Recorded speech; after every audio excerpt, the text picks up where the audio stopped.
Conversando com Deus, Livro 2, Capítulo 20. Por que as pessoas duvidam do Senhor?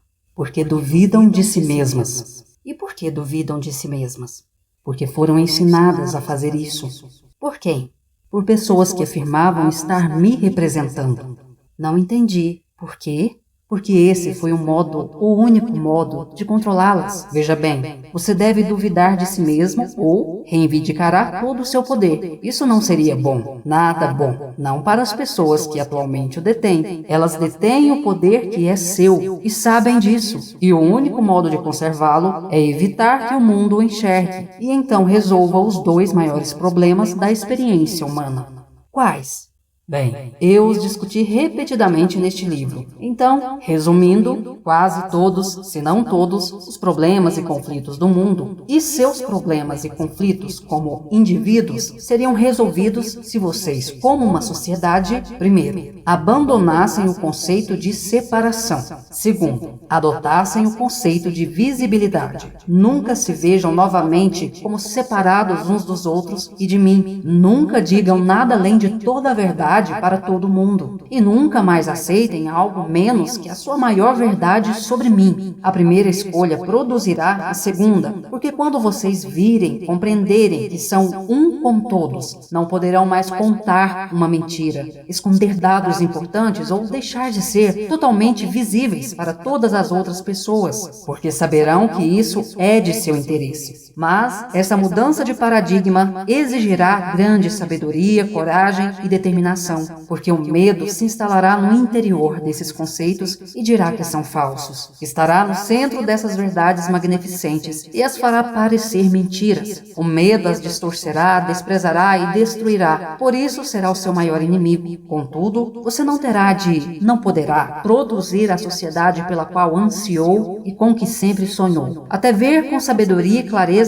a verdade máxima, que aquilo que faz com o próximo, faz consigo mesmo, que aquilo que deixa de fazer pelo próximo, deixa de fazer por si mesmo, que o sofrimento do próximo é o seu sofrimento, que a alegria do próximo é a sua alegria. E que quando você nega qualquer parte disso, nega uma parte de si mesmo. Chegou o momento de afirmar-se, de voltar a ver-se como quem realmente é e assim tornar-se novamente visível. Porque quando você e seu verdadeiro relacionamento com Deus se torna visível, nós nos tornamos indivisíveis e nada jamais nos dividirá. E apesar do fato de que você viverá novamente na ilusão da separação, usando-a como uma ferramenta para recriar o seu eu, daí em diante se moverá através de suas encarnações com iluminação, vendo a ilusão como aquilo que é, usando-a alegremente para experimentar qualquer aspecto de quem nós somos que deseje, e contudo nunca mais o aceitando como realidade. Você nunca mais terá de usar o artifício do esquecimento para recriar o seu eu, mas usará conscientemente a separação, apenas escolhendo manifestar-se como aquilo que é separado por uma razão particular e com um determinado objetivo. E assim, quando você for totalmente iluminado, isto é, de novo cheio de luz, poderá até mesmo escolher como sua razão particular para retomar a vida física, fazer outras pessoas se lembrarem de quem são. Poderá escolher retomar para esta vida física, não para criar e experimentar um novo aspecto do seu eu, mas para trazer a luz da verdade para este lugar de ilusão e para que outras pessoas possam vê-la. Então você será aquele que traz a luz, parte do despertar. Há outros que já fizeram isso. Eles vieram aqui para nos ajudar a saber quem somos.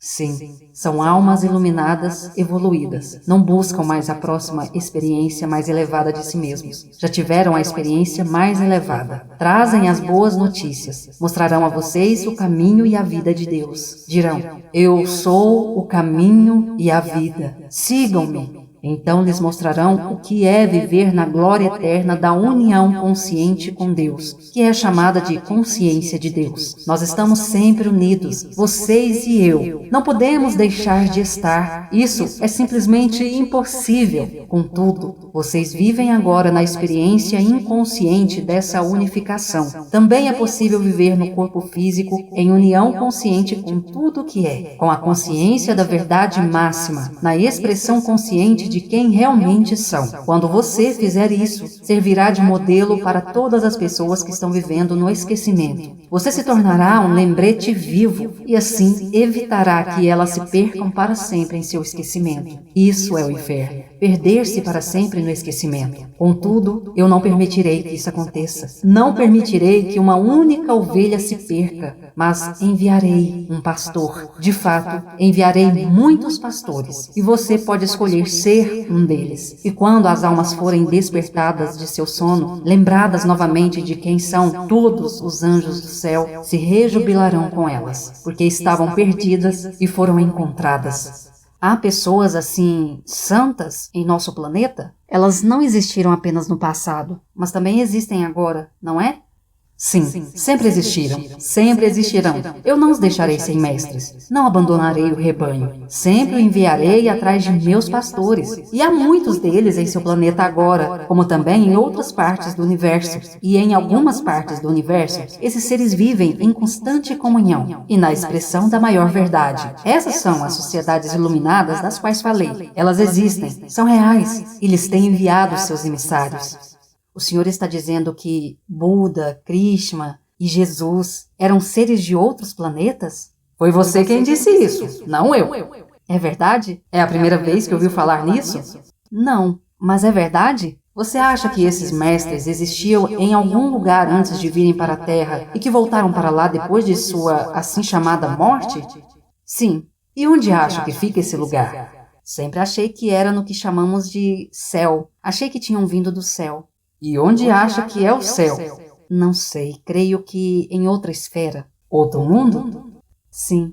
Ah, estou entendendo. Mas eu teria chamado de mundo espiritual, não de outro mundo como o conhecemos, não de outro planeta. É o mundo espiritual. Mas o que faz pensar que esses espíritos, santos, não podem ou não escolheriam viver em outra parte do universo, como fizeram quando vieram para o seu mundo? Creio que nunca pensei nisso dessa forma. Nunca tive essa ideia. Há mais coisas entre o céu e a terra, Horácio, do que supõe a nossa vã filosofia. Seu maravilhoso metafísico, William Shakespeare, escreveu isso. Então Jesus era um ser de outro planeta? Eu não disse tal coisa.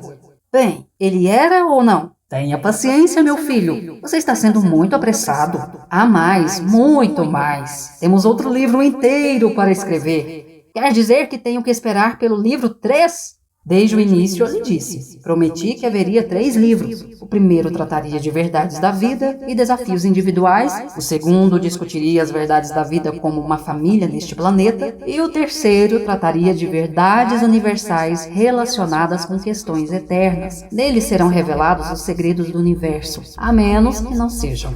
Ah, puxa vida, não sei por quanto tempo vou aguentar isso. Quero dizer, estou realmente cansado de conviver com a contradição, como o Senhor disse. Quero que o que é, seja. Então assim será. A menos que não seja. É isso, você acertou. Agora entende a dicotomia divina. Entende todo o quadro, compreende o plano. Tudo que sempre existiu, existe e sempre existirá, existe agora. E, portanto, tudo que é, é. Entretanto, tudo que é está constantemente mudando, porque a vida é um processo contínuo de criação. Por isso, em um sentido muito real, tudo que é, não é. Esse ato de ser nunca é o mesmo, o que significa que o ato de ser não é.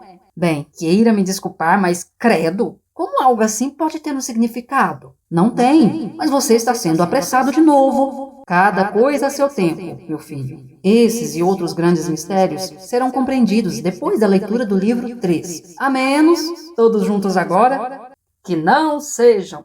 Exatamente. Está bem, já basta. Mas, por enquanto, para as pessoas que talvez nunca leiam esses livros, que caminhos podem ser seguidos aqui e agora, para que haja um retorno para a sabedoria, a clareza e Deus? Precisamos nos voltar para a religião? Esse é o elo que está faltando? Voltem-se para a espiritualidade. Esqueçam-se da religião. Essa frase vai irritar muitas pessoas. As pessoas reagirão a todo este livro com irritação, a menos que não reajam. Por que o Senhor diz para nos esquecermos da religião? porque ela não é boa para vocês. Compreenda que para a religião organizada ser bem-sucedida, tem de fazer as pessoas acreditarem que precisam dela. Para as pessoas terem fé em alguma coisa, tem de primeiro perder a fé em si mesmas. Por isso, a primeira tarefa da religião organizada é fazê-lo perder a fé em si mesmo. A segunda é fazê-lo ver que ela tem as respostas que você não tem. E a terceira, e mais importante, é fazê-lo aceitar as suas respostas sem questioná-las. Se questioná-las, começará a pensar. Se pensar, começará a se voltar para aquela fonte interior. A religião não pode permitir que faça isso, porque você poderá ter uma resposta diferente da dela. Por esse motivo, a religião tem de fazê-lo duvidar de seu eu, de sua própria capacidade de ter um pensamento lógico. O problema para a religião é que, com muita frequência, o tiro sai pela culatra. Porque se você não pode deixar de duvidar dos seus próprios pensamentos, como pode não duvidar das novas ideias sobre Deus que a religião lhe deu? Logo, até mesmo duvidará da minha existência, do que, ironicamente, nunca duvidou. Quando vocês viviam de acordo com o seu conhecimento intuitivo, talvez não me entendessem muito bem, mas sabiam definitivamente que eu estava lá. Foi a religião que criou os agnósticos. Qualquer pensador lúcido que veja o que a religião tem feito deve presumir que a ela não tem Deus. Porque foi a religião que encheu o coração do homem de temor a Deus, quando antes ele amava aquele que é em todo o seu esplendor. Foi a religião que mandou o homem se curvar diante de Deus, quando antes ele se levantava alegremente para ir ao seu encontro. Foi a religião que sobrecarregou o homem de preocupações com a ira divina, quando antes ele procurava Deus para aliviar o seu fardo. Foi a religião que disse ao homem para se envergonhar de seu corpo e suas funções mais naturais, quando antes ele louvava essas funções com as maiores dádivas da vida. Foi a religião que ensinou a vocês que devem ter um intermediário para chegar a Deus, quando antes vocês achavam que chegavam a Deus apenas vivendo com bondade e na verdade. E foi a religião que ordenou aos seres humanos que adorassem a Deus, quando antes eles o adoravam porque era impossível deixar de fazê-lo. Em todos os lugares foi a religião que criou a desunião, que é o oposto de Deus. A religião separou o homem de Deus, dos outros homens e da mulher. Algumas religiões realmente dizem ao homem que ele é superior à mulher, como afirmam que Deus é superior ao homem, preparando assim o cenário para as maiores injustiças cometidas contra a maldade da raça humana. Eu lhe digo que Deus não é superior ao homem e que o homem não é superior à mulher, que essa não é a ordem natural das coisas, mas é o modo como todos que tinham poder, a saber, os homens, queriam que fosse quando formaram suas religiões, que adoravam o sexo masculino, rejeitando sistematicamente metade do material de sua versão final das Sagradas Escrituras e distorcendo o restante para ficar de acordo com seu modelo masculino do homem. É a religião que insiste até hoje em que as mulheres são um pouco inferiores, cidadãs espirituais de segunda classe, de algum modo não adequadas para ensinar e pregar a palavra de Deus, ou exercer funções sacerdotais junto ao povo. Como crianças, vocês ainda discutem que sexo deve escolher para essas funções. Eu lhe digo que todos vocês são sacerdotes. Todos. Não há uma pessoa ou classe de pessoas mais adequada do que outra para realizar a minha obra. Mas muitos de seus homens são como as suas nações, ávidos por poder. Eles não gostam de partilhá-lo, só de exercê-lo. E construíram o mesmo tipo de Deus. Um Deus ávido por poder, que não gosta de partilhá-lo, só de exercê-lo. Eu lhe digo que a maior dádiva de Deus é partilhar o seu poder. Eu gostaria que vocês fossem iguais a mim. Mas não podemos ser iguais ao Senhor. Isso seria blasfêmia. Blasfêmia é terem ensinado a vocês essas coisas. Eu lhe digo que vocês foram criados à imagem e semelhança de Deus. E foi esse destino que vieram cumprir. Mas vocês não vieram aqui para se esforçar e nunca chegar lá. Tampouco eu os enviei em uma missão impossível de ser cumprida. Acredite na bondade de Deus e na bondade da criação divina, a saber, seus eus sagrados.